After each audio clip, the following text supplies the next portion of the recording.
ఆయన వెంట మీరందరూ వచ్చి ఎవరైతే అందరూ ఈరోజు చేరినరో ఇంకా రాని వాళ్ళు కూడా ఉన్నారో గ్రామాలలో పట్టణంలో మీ అందరికీ ముఖ్యంగా జీవనన్న గారికి ఆయన వెంట వచ్చినటువంటి ప్రతి పౌరుడికి ప్రతి అన్నకు ప్రతి తమ్ముడికి ప్రతి చెల్లెకి కూడా పేరు పేరున బీఆర్ఎస్ రాష్ట్ర అధ్యక్షుడిగా నేను హృదయపూర్వకమైన స్వాగతం సుస్వాగతం తెలియజేస్తా ఉన్నాను.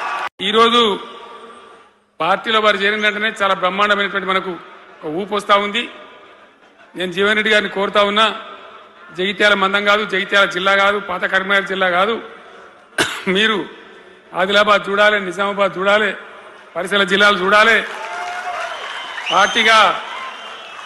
పార్టీ ప్రధాన కార్యదర్శిగా ఈ నిమిషం నుంచి నేను అపాయింట్ చేసుకుంటా ఉన్నాను.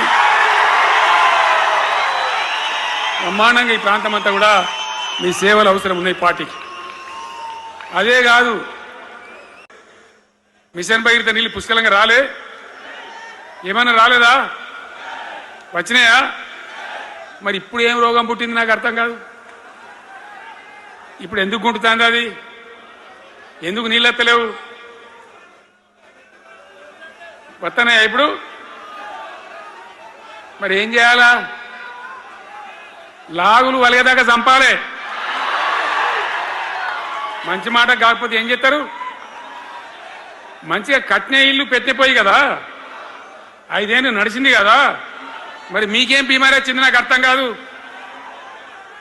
ఇంతింత పొడుగు మాటలు మాట్లాడుతుందా? అడ్డం పొడుగు మాట్లాడుతుందా? పొద్దున్న లేతే కేసీఆర్ చావాలి, నువ్వు 1000 జన్మలు ఇచ్చినా నేను చావనా కొడుకు అనుకుంటున్నావు.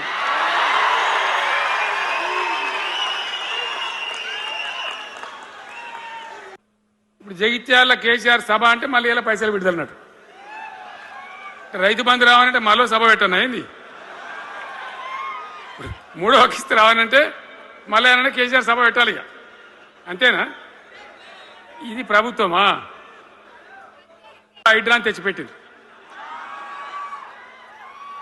దానికి ఆ హైడ్రాకు ఆ పిసిసి ప్రెసిడెంట్ అని ఉంటాడు ఆయన, కాంగ్రెస్ కమిటీ అధ్యక్షుడు, ఆయన నిజామాబాద్లో పోయి చెప్తుండు, హైదరాబాద్లో హైడ్రా, నిజామాబాద్ కూడా తెత్తాం బిడ్డ, నిజామాబాద్లో నిడ్రా, రేపు జగిత్యాలలో కూడా జిడ్రా అంటాడు. ఇక అది ఏం కావాలి? మొత్తం పేదల కొంపలన్నీ కూల్చుడేనా? కేసీఆర్ రాజ్యానికి వచ్చినప్పుడు 3.5 లక్షల మందికి పేదలు ఎక్కడ ఉన్నారో అక్కడనే పట్టాలు ఇచ్చినాం. వాళ్ళని ఆగం చేయకుండా పాపం గరీబోళ్ళు 3.5 లక్షల కుటుంబాలకు హైదరాబాదు చుట్టుపక్కల వేరే పట్టణాల్లో కూడా పట్టాలు ఇచ్చిన వాళ్ళని బతకనిచ్చినాం. ఇలా ఏం కూలగొట్టుడు? అది పుస్తకాలు కూడా తీసుకుని పోరాటాలు చదువుకునేటి అంతే గిరితమా? నేను ఒక్కటే మాట మనం చేస్తా ఉన్నా, గ్యారంటీగా బీఆర్ఎస్ గవర్నమెంట్ వచ్చేది ఖాయం. మొట్టమొదటి రోజులనే ఈ హైడ్రాంటోని ఎత్తి అవతల వరేస్తామని చెప్పి నేను మనం చేస్తా ఉన్నా. తీసేయన్నా దాన్ని, హైడ్రాన్ తీసేయనన్నా, పక్క మాటనా? ముందుకు పోదాం. ఈ జగిత్యాల జైత్ర యాత్రనే మళ్ళీ మన రాజకీయ శక్తుల పునరేకీకరణ చేసుకుంటూ మనం విజయం సాధించే వైపుగా పోవాలి. తప్పక విజయం సాధించాలి. తెలంగాణ పునర్నిర్మాణ యజ్ఞం పునఃప్రారంభం కావాలి. ముందుకు పోయి మనం విజయం సాధించాలని కోరుకుంటూ, నీ నెత్తి మీద దరిద్రం ఉండి నీ బుద్ధి సక్కాలేక జగిత్యాల ప్రజలు బండకేసి కొడితే అది మా తప్ప. ఎమ్మెల్యేకి బండకేసి కొడితే ఎంబడే ఎంపీ టికెట్ ఇస్తే బొంద పెట్టిరు వాళ్ళు, అది మా తప్ప? పార్టీ తప్ప? ఏం తక్కువ చేసింది నీకు పార్టీ? ఒక్క ఏడాది నిన్ను నమ్ముకున్న కార్యకర్తల కోసం ఓపిక పట్టవా? అలాంటి నువ్వు దుర్మార్గుడు శత్రు సంకల చేరి వాళ్ళ సంక నాక్కుంటూ ఇవాళ ప్రజాపాలన పోవాలి అని అంటవా నువ్వు? ఇదా నీ బుద్ధి, నీ నీతి? నేను ఇవాళ ఈ వేదిక మీద నుంచి పాపాల బైరోడు ఎందుకు రావాలన్నాయని నేను అడగదలుచుకున్నా. నేరెళ్ల దళితులను ఇసుక లారీల కింద తొక్కించినందుకు పాపాల బైరోడు రావాలా? ఖమ్మం జిల్లాలో గిట్టుబాటు ధర అడిగిన గిరిజన బిడ్డలకు బేడీలు వేసి నడి బజార్లో నడిపించినందుకు పాపాల బైరోడు అధికారంలోకి రావాలనా? గ్రూప్ 1 పరీక్షలలో పరీక్షా పత్రాలను జిరాక్స్ సెంటర్లలో పల్లి బఠానీలలా కమ్మి లక్షలాది మంది నిరుద్యోగ యువకుల ఉసురు కొట్టుకున్నందుకు పాపాల బైరోడు రావాలనా? పండించిన పంట కొనుగోలు చేయక ఒరేసుకుంటే ఉరేసుకున్నట్టే అన్న పాపాల బైరోడు ఇవాళ రావాలనా? దేనికోసం పాపాల బైరోడు రావాలని నేను అడుగుతున్నా. 1,00,000 కోట్లు లక్ష అంటే లక్ష. ఈ రోజే కాళేశ్వరం మొత్తం చూసి వచ్చిన కడుపు మండుతుంది. నిజంగానే ఈ చట్టాలు ఇవి లేకపోతే ఆటవిక రాజ్యమే అయితే అడవిలో చెట్టుకు ఊరేసిన తప్పు లేదు. 1,00,000 కోట్ల రూపాయలు గోదావరిలో మంట కలిపినందుకు పేరు మారుస్తవి, ఊరు మారుస్తవి, అంచనాలు మారుస్తవి, 1,00,000 కోట్లు దిగమింగుతవి. కాళేశ్వరం అని కడితే 3 ఏళ్లలోనే కూలేశ్వరం అయిపోయింది. దీనికి చెట్టుకు ఉరేసిన పాపం లేని తప్పులు చేస్తే అయినా ప్రజాస్వామ్యాన్ని నమ్మే మేము ఈరోజు సిబిఐ విచారణకి ఇచ్చినాం తప్ప చెట్టు కట్టేసి కొట్టలేరు. అదే నిజాం సర్కార్ అయితే ఇట్లా తప్పు చేసిన వాళ్ళు ఊర్లో కోదండం వేసి లాగులో తొండలు ఇడిచి తిరిగింది కళ్ళ కొట్టేటోళ్ళు ఇట్లాంటి తప్పులు చేసిన వాళ్ళు. కానీ కాంగ్రెస్ పార్టీ కార్యకర్తల ప్రభుత్వం మంచిది కాబట్టే ఈరోజు ఇవన్నీ చేయలేదు. ఇవి చేసినందుకు పాపాల భైరవుడు రావాలనా? దేనికోసం రావాలి? మళ్ళా కొడుకును ముఖ్యమంత్రిని చేయడానికి, అల్లుని మంత్రిని చేయడానికి, సారాలో సోడా పోసేటోని రాజ్యసభ చేయడానికి, బిడ్డకు ఎమ్మెల్సీ చేయడానికి పాపాల భైరవుడు రావాలనా? దేనికోసం రావాలయ్యా నేను అడుగుతున్నా. ఈ కరీంనగర్లో ప్రజాపాలన పోవాలంటుండు ఒక దళిత బిడ్డ అట్లూరు లక్ష్మణ్, లేచి నిలబడి లక్ష్మణ్, ఒక దళిత బిడ్డను ఎమ్మెల్యేని కాదు ఇవాళ మంత్రిగా చేసినందుకు పార్టీ ఓడిపోవాలన్న జగిత్యాలలో.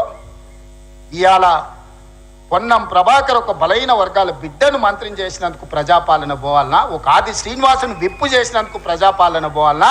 ఓ విజయ రమణారావును విప్పు చేసినందుకు ఈరోజు ప్రజాపాలన పోవాలనా? శ్రీధర్ బాబు గారి నేతృత్వంలో నడుస్తున్న ఈ ప్రభుత్వం ప్రజాపాలన పోవాలనా? మిత్రులారా మీరు చెప్పండి.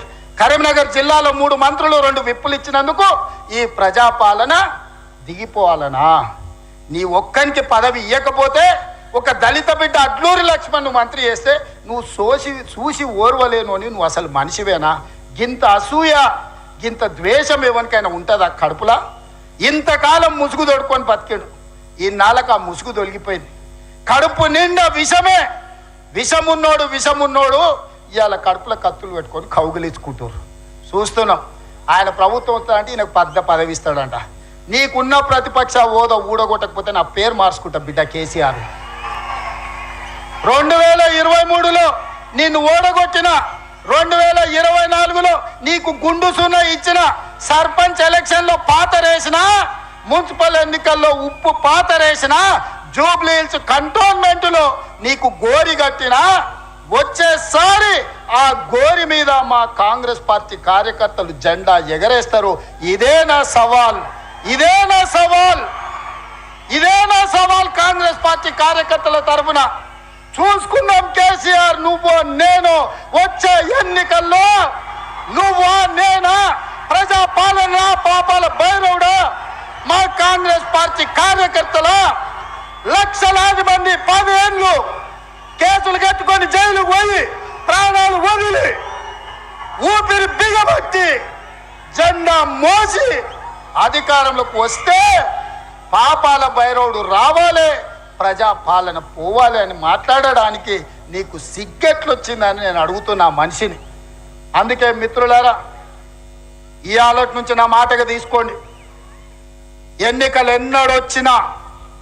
ఎప్పుడొచ్చినా ఒక్క మాట రాసి పెట్టుకోండి. చరిత్రలో కేసీఆర్ గారు జగిత్యాలలో నిన్ను పాతరేసి 100 మీటర్ల లోతు గోతి తీసి పాతి పెట్టే కార్యక్రమం మా కాంగ్రెస్ పార్టీ జగిత్యాల కార్యకర్తలు తీసుకుంటారు. ఈ తెలంగాణ రాష్ట్రంలో ఈ ప్రాంతంలో ఒక చరిత్ర ఉన్నది. 94 నుంచి 2004 వరకు 2 సార్లు తెలుగుదేశం అధికారంలో ఉన్నది. 2004 నుంచి 2014 వరకు 2 సార్లు వైఎస్ఆర్ నాయకత్వంలో అధికారంలో ఉన్నది. 2014 నుంచి 2024 వరకు 2 సార్లు కేసీఆర్ నాయకత్వంలో ప్రభుత్వం ఉన్నది. 2024 నుంచి 2034 వరకు నేను మా మిత్రుడు మహేష్ గౌడ్ గారి నాయకత్వంలో ప్రజాపాలన ఉంటుంది. ఆనాడు వైఎస్ఆర్ డిఎస్ ఏ విధంగా అయితే 2 సార్లు పార్టీని అధికారంలోకి తెచ్చిండ్రో మళ్ళీ ఈరోజు చెప్తున్నా, అదే వైఎస్ఆర్ డిఎస్ నాయకత్వంలో ఎట్లయితే అధికారంలోకి వచ్చినామో ఈనాడు నేను మా మిత్రుడు మహేష్ గౌడ్ 2వ అధికారంలోకి తీసుకొస్తాము, ప్రజాపాలనను ప్రజలకు అందిస్తామని చెప్పి నేను ఈ వేదిక మీద నుంచి చెప్పదలుచుకున్నా. చరిత్ర పునరావృతం చేసే బాధ్యత మాది, చరిత్ర నిర్మించే బాధ్యత నాది. చరిత్రలో సువర్ణ అక్షరాలతోని లిఖించే విధంగా ప్రజా పాలన అందించే బాధ్యత మాది. ప్రభుత్వ ఉద్యోగాలు ప్రైవేటు ఉద్యోగాలే కాదు, హైదరాబాదు నగరాన్ని మహానగరంగా నిర్మించుకునే బాధ్యత మాది.